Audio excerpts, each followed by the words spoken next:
Hey guys, welcome back to my channel. So today's video, I'm going to be talking to you guys all about the law school application process, everything that you're going to need, what you have to prepare, and I feel like this is the best time to put a video like this out because I remember at this time last year, I just took the Lsat and I was getting all my other stuff ready for the application to start law school the following fall. So I hope that you guys aren't too stressed about the law school application process. I know I was, but I'm putting out this video and hopefully that it's insightful to anyone applying to law school or thinking about applying.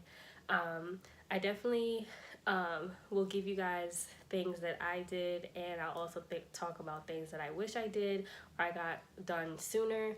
So yeah, just stay tuned if you want to see everything about the law school application.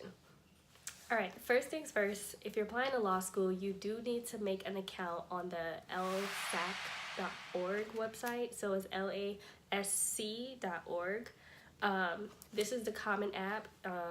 If you're thinking about going to law school, then you probably remember when you was applying to college that there was a Common App and you upload all your material onto this website, and that's where they will basically send your application to the different schools that you're applying to from this one website. So you do need to make an account. There are fees associated with having an account, but your account is available to you for 5 years once you pay the fee. And I know some schools offer like fee waivers, and you have to pay with this account. You basically apply to law school, you register for the Lsat from this website. Basically everything you're gonna have to do to apply to law school, you're gonna need an account. So there's no way getting around it. Like, law schools don't do paper applications anymore, so you need to make an account on this website. And one tip that I have for those thinking about going to law school, or if you already started, is to make the account sooner than later. I made the account my junior year, so a year before I actually applied to law school. And I recommend that because since you are going to need to upload all your materials, like your transcripts, your resume, your recommendations, like, it's easier to have the account beforehand, so that, for instance, say you want a professor from your junior year to write your recommendation to law school, it'll be easier for her to upload the recommendation if you already have your account, instead of waiting until like a year later to ask her to write the recommendation and then you have to upload it later. So the sooner the better. I definitely would say that that's the first step you need to do if you're applying to law school. All right, and the next thing I'm going to talk about is your GPA. So that is one of the two most important parts of your application is your GPA. It's the common notion that like your GPA needs to be high, and honestly it does. So at the point once you're already applying to law school, there's not really much you can do about your undergrad GPA. So like, this tip is more so for people who still have like a lot of time in their college career to before they apply to law school. I would just recommend making sure that you get the best grades you can, because GPA is really important, and if you have a high GPA, that can also count towards you getting more merit scholarship money from the school of your choice. So I had a high GPA, so that I don't think that was a problem for me, but that definitely has to start way before you actually apply. Like, you can't wait till you apply to law school to try to fix your GPA, because as you already know, like, GPAs, like, they're very hard to improve but very easy to mess up. So yeah, just stay on top of your grades throughout your whole time through college. And if you're already out of college and you already have your GPA, there's not much you can do to change it, but your LSAT score can make up for a GPA that's not as high. But every ABA school is required to release their median GPA for their applicants. So the median GPA means that it is the 50th percentile of the GPA, so like the average GPA number for all the applicants that they accepted. So for my school, I think it was a 3.6 or something like that. Don't quote me on it, but every school, when you go on their website, they're going to tell you like their applicant profile, and they're going to tell you like what their average GPA is for their school, and that will give you a better sense if you should apply to that school, because they really do go by those numbers. Okay, the next part of your application is your Lsat score. So you do have to take an admission test to go to law school. It's the Lsat, the law school admissions test. And honestly, it's probably going to be the hardest part of your application to law school. Law school, you don't have like prerequisite courses or anything like that. You don't have to take like a certain, you don't have to get a certain degree beforehand. You don't have to major in something specific, but you do need to take the LSAT. You can't just take like the GRE or some other test and get in. You have to take the specific law school exam. And the LSAT is basically 3 components. It's logical reasoning, logic games, and reading comprehension, and then a non-scored writing section. But the 3 sections that are scored, it's a time test. It takes about 3.5 hours, and you have 5 sections on those 3 topics. And it's a very hard exam. I'm not gonna, sit here and say that it's not. And this requires like months of studying. I studied for 8 months before taking my test, and they say they recommend people to study anywhere from 6 months to a year before taking their LSAT score that they want to use to get into law school. I don't recommend studying more than a year, because honestly, you do reach a plateau, because it's hard to explain, but like with these standardized tests, since it's not based off of things you learn in school, it's kind of like intuitive. It's basically testing you on your intuition almost. So like you can't really do much to change your intuition after a certain point. Like you start plateauing. So I definitely don't recommend studying for years. Like if you're a freshman in college, you don't have to start studying for the LSAT if you don't plan to apply. Well, obviously until after you graduate, but I definitely recommend if, junior year, if you want to go straight through, meaning that you don't want to take a gap year, I definitely recommend start studying your junior year for the LSAT exam. So the LSAT has changed since I applied, and I only applied last year, and they made a major change this year. So now you can take it 6 times a year versus the 4 times a year when I was taking it. So you have more times, you have more tests available to you, so use that to your advantage. You do have to pay to take this exam. It's very pricey, but again, there's a fee waiver, and you can apply for the fee waiver for the exam through the LSAC website, where you register to take it. And basically that fee waiver covers 2 free LSAT exams, and it covers 4 applications. So I think it's a really good fee waiver. I got the fee waiver. Basically, all you need to apply for the fee waiver is the information that you put in for your FAFSA. So basically, your parents' tax information and stuff like that, and they'll determine if you're eligible for the fee waiver. And I recommend, even if you don't get financial aid from school, I still recommend you try to apply anyways, because law school applications do get very pricey. They're like $80 each, and also the LSAT exam is like $180 each, and that was just last year. I don't know if it went up. So yeah, that's all I will say about the LSAT.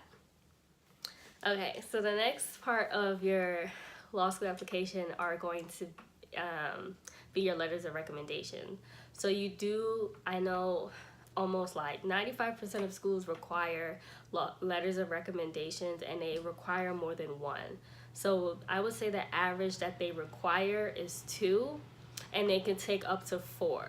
So that's pretty much the range that I've seen. I've seen schools only require 1, but I would say the majority require at least 2.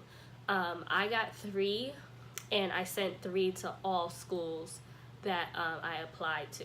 So I'm just going to talk a little bit about what letters of recommendations are and who you should get them from. So letters of recommendation, from what it obviously says, is that it's a letter to recommend you to go to law school. So you would want to get these from any academic people, so like your professors anybody that you work with in the school setting, like a research assistant or something like that. Anyone from the school that could speak on your academic abilities, you want to get that from. So I would say, honestly, letters of recommendations is something that you should be working on from when you go into college. And that doesn't mean that like freshman year you have to get all your letters of recommendations set. Like that means like you want to start thinking about it, because you don't want to wait until after you graduate or your senior year to be like, oh snap, I need a letter of recommendation. And with me, my senior year, I barely took class. Like I only had 2 classes my last semester of college. So like, what are the odds that you're really gonna be taking classes that are meaningful your senior year? So you don't want to wait until then to try to get letters of recommendation. And also you don't want to hit up a professor from 2-3 years ago and be like, hey, can you write me a recommendation, because they don't remember you, especially if you didn't keep in contact with them. So say for instance, my 2 letters of recommendations from my 2 professors, they are from classes I took my my junior year. So just make sure you go into college with the mindset that like, okay, I need letters of recommendation for when I go to law school. So like, let me start trying to like pick out which professors I would want to write my recommendation. So like a good, so say if you're like, and I would say try to get a recommendation from a professor within your major, or like a class that would be pretty useful for law school. So like a writing professor, a history professor, a law professor, like a philosophy professor, like, something that will attest to your abilities to do well in law school, because those skills will be transferable. And then you could also get letters of recommendation from work. So say if you are not going straight into law school, if you're taking some time off or you haven't been to college in a couple of years, you can get letters of recommendation from your employers, so they can speak on your work ethic and how you operate in like professional settings.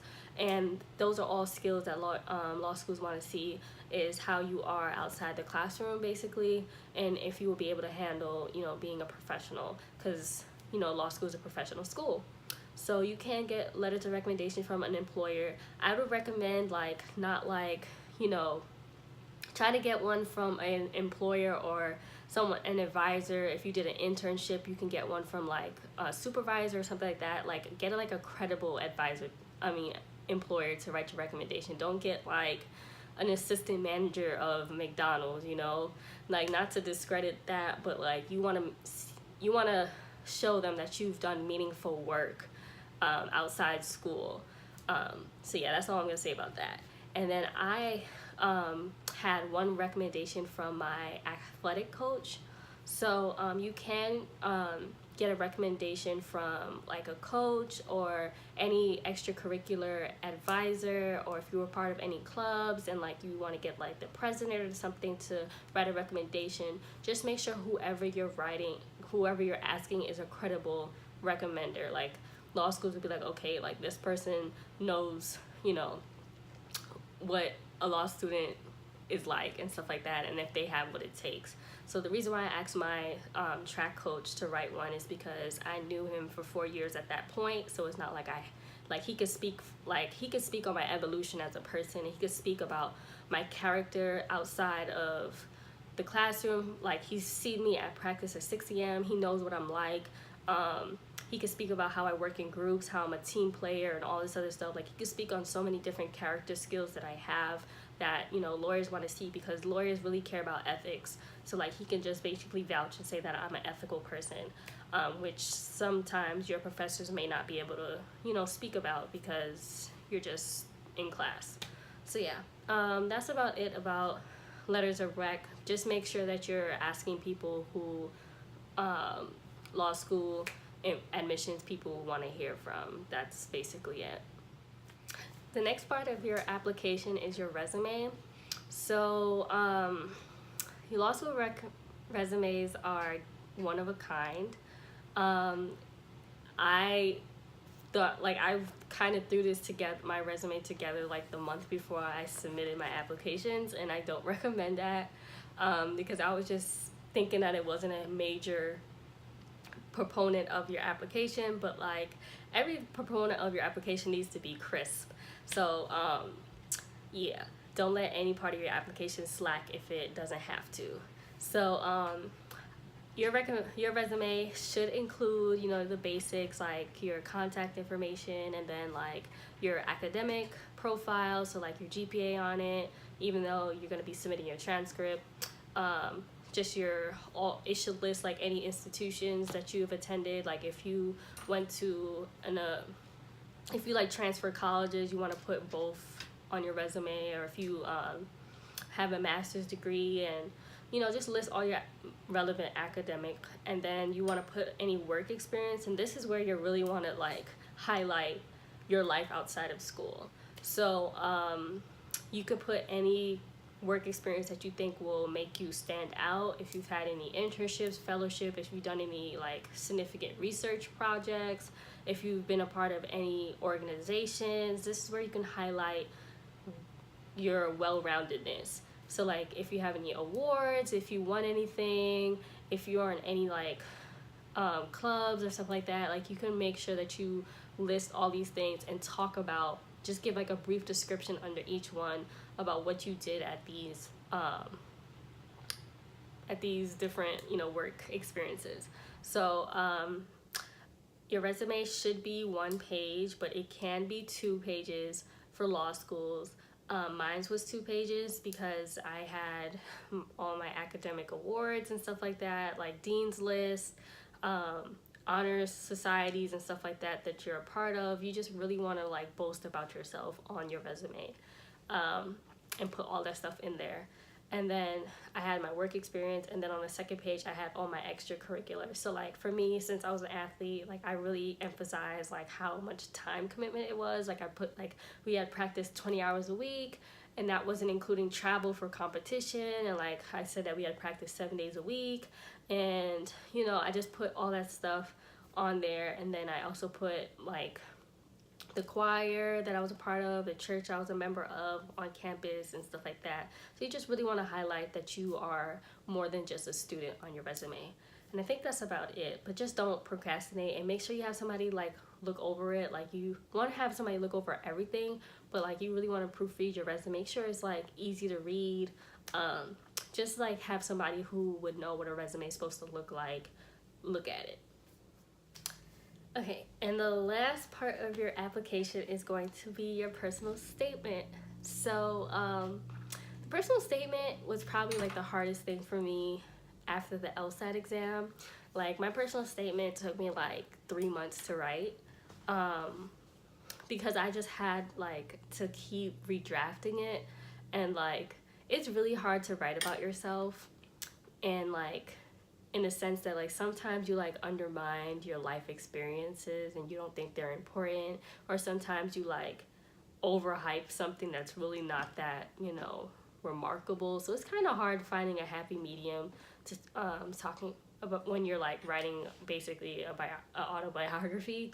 But your personal statement is not an autobiography. Basically your personal statement is you want to highlight a certain event in your life that has impacted like you as a person, and like ultimately led to you deciding that you wanted to go to law school. You want to make sure that like a lot of people when they write personal statements, like they will write about like an experience that happened to them or something life-changing that they did or something like that, which is great. But then you want to tie it into why that is, you know, motivating you to go into debt or you know, get another degree to launch your career. So my personal statement, I was talking about the influence of my mother and my high school coach on my life, and like being so close with them, like, and seeing what they've done for me has really like, that's what, I won't get too personal about it, but like their lives has really impacted me, and like started, you know, I really want to go into policy making and stuff like that at the end of my career. So their lives has really impacted me to want to do that, inspired me, I should say.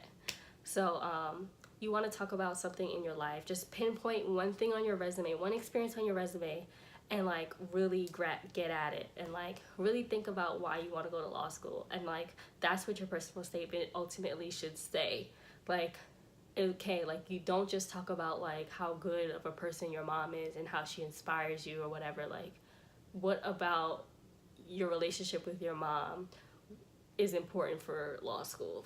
Like, they just want to know like why you are going through all this stress, and if you really have a genuine interest and like you're not just applying to law school because you want a high paying job or something like that. So yeah, that's pretty much it.